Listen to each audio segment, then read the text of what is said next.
kabar kalian semua? Kembali lagi di channel YouTube Terapi Pikiran. Di video kali ini kita akan membahas beberapa pertanda seseorang sedang dimanipulasi oleh orang lain. Sebelum kita lanjut ke isi videonya, siapkan posisi duduk ternyaman, ambil buku catatan kalian, dan silakan catat poin-poin penting yang akan saya sampaikan dalam video ini agar bisa jadikan patokan dan motivasi yang bermanfaat untuk perkembangan mental dalam menjalani hidup kalian. Manipulasi sosial adalah upaya seseorang untuk mengendalikan atau mempengaruhi pikiran, perasaan, atau perilaku orang lain untuk mencapai tujuan mereka sendiri. Mengidentifikasi pertanda-pertanda manipulasi dapat membantu melindungi diri sendiri atau orang lain dari situasi yang merugikan. Berikut beberapa pertanda seseorang sedang dimanipulasi oleh orang lain. Yang pertama yaitu perubahan perilaku mendadak. Pertanda pertama yang dapat menunjukkan bahwa seseorang sedang dimanipulasi adalah perubahan perilaku mendadak. Manipulator seringkali berusaha mengendalikan target dengan mengubah cara mereka berperilaku. Misalnya, seseorang yang sebelumnya percaya diri dan mandiri mungkin tiba-tiba menjadi ragu-ragu atau pasif. Di sisi lain, orang yang biasanya tenang bisa menjadi gelisah atau defensif. Perubahan-perubahan drastis ini dapat mencakup perubahan dalam kebiasaan, minat, atau interaksi sosial. Manipulator dapat menggunakan taktik ini untuk mengaburkan persepsi orang lain terhadap target, membuat mereka lebih rentan terhadap pengaruh dan kontrol. Penting bagi seseorang yang melihat perubahan semacam itu untuk mengajukan pertanyaan dan mencari pemahaman lebih lanjut tentang faktor-faktor yang mungkin mempengaruhi perubahan perilaku tersebut. Pertanda kedua yaitu peningkatan rasa ketergantungan. Peningkatan rasa ketergantungan dapat mencirikan situasi di mana seseorang sedang dimanipulasi oleh orang lain. Manipulator seringkali berusaha menciptakan ketergantungan emosional atau finansial pada target mereka. Jika seseorang tiba-tiba mengalami peningkatan ketergantungan yang signifikan pada individu tertentu, seperti merasa bahwa kebahagiaan atau kesejahteraan mereka sepenuhnya tergantung pada orang tersebut, itu dapat menjadi tanda adanya manipulasi. Peningkatan ketergantungan sering diikuti oleh upaya manipulator untuk mengendalikan keputusan dan tindakan target, menciptakan hubungan yang tidak seimbang dan merugikan. Kesadaran akan perubahan ini dapat membantu individu untuk melihat potensi manipulasi dan mengambil langkah-langkah untuk melindungi kemandirian dan kebebasan pribadi mereka. Yang ketiga yaitu pertanyaan identitas.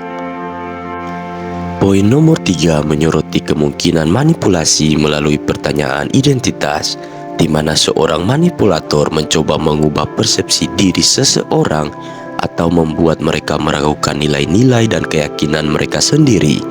Proses ini dapat terjadi secara perlahan dan bersifat subtil, dengan manipulator mencoba mempengaruhi cara target memahami siapa diri mereka, apa yang mereka nilai, dan apa yang mereka percayai. Ini bisa melibatkan pertanyaan yang meragukan kemampuan atau nilai-nilai pribadi seseorang, menciptakan ketidakpastian atau kebingungan mengenai identitas mereka. Melalui teknik ini, manipulator dapat menciptakan ketergantungan emosional dan psikologis pada target. Karena orang yang meragukan identitasnya lebih mungkin mencari validasi dan arahan dari manipulator. Kesadaran akan upaya untuk memanipulasi identitas pribadi dapat membantu seseorang melindungi diri dari pengaruh yang merugikan dan mempertahankan integritas diri mereka. Yang keempat yaitu isolasi sosial. Isolasi sosial seperti yang disoroti dalam poin nomor 4 adalah salah satu tanda kuat manipulasi.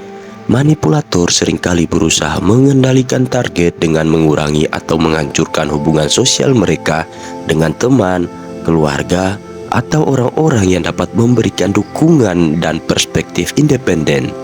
Dengan membatasi akses target terhadap sumber-sumber eksternal, manipulator menciptakan ketergantungan emosional yang lebih besar pada diri mereka sendiri, meningkatkan kontrol atas pola pikir dan tindakan target. Isolasi sosial dapat terjadi melalui upaya langsung seperti larangan bertemu atau berbicara dengan orang lain, atau melalui manipulasi lebih halus seperti menciptakan konflik interpersonal yang membuat target merasa sulit untuk menjaga hubungan sosial mereka. Kesadaran akan upaya-upaya semacam itu dapat membantu seseorang melindungi diri dari manipulasi dan mempertahankan koneksi yang sehat dengan lingkungan sosial mereka.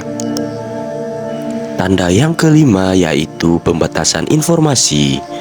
Pembatasan informasi mencerminkan taktik manipulasi di mana seorang manipulator berusaha mengendalikan atau membatasi akses target terhadap informasi.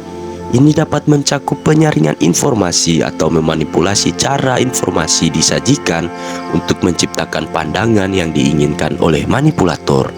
Pembatasan informasi dapat mengisolasi target dari sumber daya eksternal yang dapat memberikan pandangan alternatif atau menyediakan konfirmasi atas fakta. Dengan mempertahankan kendali atas aliran informasi, manipulator dapat memanfaatkan ketidakpahaman atau ketidakpastian target untuk memperkuat kontrol mereka. Pada gilirannya, hal ini dapat membuat target lebih rentan terhadap pengaruh dan kontrol yang lebih besar dari pihak manipulator. Kesadaran terhadap taktik ini dapat membantu individu melindungi diri mereka sendiri dan mempertahankan akses terhadap informasi yang objektif dan beragam. Yang keenam yaitu pemaksaan rasa bersalah. Poin nomor 6 menyoroti taktik manipulatif yang sering digunakan, yaitu pemaksaan rasa bersalah. Manipulator cenderung menggunakan rasa bersalah sebagai alat untuk mempengaruhi tindakan dan keputusan orang lain. Mereka dapat menciptakan situasi di mana target merasa bertanggung jawab atas keadaan yang sebenarnya di luar kendali mereka, atau memanipulasi kenangan untuk menimbulkan perasaan bersalah. Taktik ini dapat merusak hubungan interpersonal dan membuat seseorang lebih rentan terhadap kontrol manipulatif. Oleh karena itu, penting bagi seseorang untuk memahami dinamika manipulasi emosional dan belajar untuk mengenali upaya-upaya manipulatif yang melibatkan rasa bersalah sehingga dapat mempertahankan kesehatan hubungan dan batasan pribadi. Yang ketujuh yaitu manipulasi emosional. Manipulasi emosional mencakup upaya manipulator untuk mengendalikan dan memanipulasi emosi target guna mencapai tujuan mereka. Manipulator dapat menggunakan berbagai taktik seperti memanipulasi rasa takut, cemburu, atau rasa bersalah untuk mempengaruhi keputusan dan perilaku orang lain sesuai dengan keinginan mereka. Mereka mungkin menciptakan situasi atau narasi yang dirancang untuk memicu respons emosional yang mendukung agenda mereka. Contohnya, dengan sengaja menciptakan konflik atau mengabaikan kebutuhan emosional seseorang untuk menciptakan ketergantungan dan kontrol. Manipulasi emosional seringkali sulit terdeteksi karena melibatkan aspek-aspek yang mendalam dari perasaan dan respon individu. Oleh karena itu, penting bagi seseorang untuk meningkatkan kesadaran emosional dan mengenali pola manipulatif yang mungkin terjadi dalam hubungan interpersonal. Yang kedelapan yaitu janji kosong. Poin nomor 8 menyoroti taktik manipulasi yang sering digunakan oleh para manipulator, yaitu pembuat janji kosong atau komitmen yang tidak ditepati. Manipulator cenderung membuat janji atau komitmen yang bersifat meyakinkan untuk mendapatkan kepercayaan dan kerjasama dari orang lain. Namun dalam kenyataannya, mereka tidak memenuhi janji tersebut dan seringkali mengabaikan tanggung jawab mereka. Hal ini dapat menciptakan ketergantungan dan ketertarikan emosional dari pihak yang dimanipulasi karena mereka terus berharap bahwa janji-janji tersebut akan dipenuhi.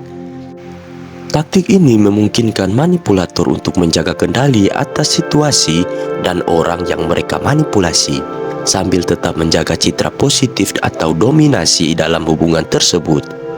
Membedakan antara janji-janji yang ditepati dan manipulasi janji kosong menjadi penting untuk menjaga kesehatan hubungan dan kepercayaan interpersonal. Berikutnya yaitu manipulasi finansial.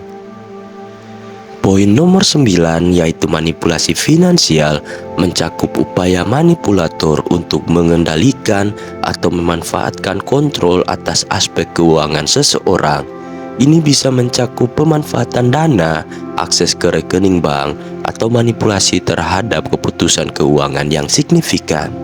Manipulator mungkin sengaja menciptakan ketergantungan finansial pada mereka atau menggunakan ancaman keuangan untuk mencapai tujuan mereka. Taktik ini dapat mencakup pemaksaan untuk memberikan pinjaman, mengendalikan akses ke sumber daya finansial, atau merencanakan situasi di mana target tidak memiliki pilihan keuangan selain mematuhi keinginan manipulator. Manipulasi finansial tidak hanya merugikan secara ekonomi, tetapi juga dapat memberikan manipulator kekuatan ekstra dalam memanipulasi keputusan dan tindakan seseorang. Pengenalan akan tanda-tanda manipulasi finansial penting untuk melindungi diri sendiri dan menjaga keseimbangan keuangan dan kebebasan individu. Tanda nomor 10 yaitu pembatasan kebebasan individu. Pembatasan kebebasan individu adalah salah satu tanda manipulasi di mana seseorang merasa terbatas dalam haknya untuk membuat keputusan atau mengejar kehidupan mereka sendiri. Manipulator dapat menggunakan berbagai metode untuk mencapai tujuan ini, termasuk mengendalikan keputusan-keputusan penting dalam kehidupan seseorang, membatasi akses mereka terhadap informasi, atau bahkan menciptakan situasi di mana pilihan-pilihan yang seharusnya tersedia menjadi sangat terbatas. Hal ini dapat mencakup mengendalikan hubungan personal, pemilihan pekerjaan, atau bahkan mengatur keuangan individu. Pembatasan kebebasan individu seringkali terkait dengan usaha manipulator untuk mempertahankan kekuatan dan kontrol. Sambil mengekang otonomi dan kemandirian target, identifikasi tanda-tanda ini dapat membantu seseorang menyadari bahwa mereka mungkin sedang dihadapkan pada situasi manipulatif dan mendorong mereka untuk mencari dukungan atau mengambil langkah-langkah untuk melindungi diri mereka sendiri. Tanda yang ke-11 yaitu pemaksaan kecenderungan. Poin nomor 11 yaitu pemaksaan kecenderungan mencerminkan situasi di mana seorang manipulator berusaha memaksa orang lain untuk mengadopsi pandangan atau perilaku tertentu tanpa memberikan pilihan atau ruang untuk ekspresi individual. Ini dapat terjadi dalam berbagai konteks, mulai dari pemikiran politik hingga preferensi pribadi. Manipulator cenderung menggunakan tekanan psikologis seperti ancaman atau pengucilan untuk memastikan bahwa target mereka mengikuti arah yang diinginkan. Pemaksaan kecenderungan dapat merugikan karena merampas seseorang dari hak mereka untuk berpikir dan bertindak secara bebas, membatasi kebebasan individu. Mengenali taktik manipulasi semacam ini penting agar individu dapat mempertahankan otonomi mereka dan mengambil langkah-langkah untuk melindungi diri dari pengaruh yang merugikan.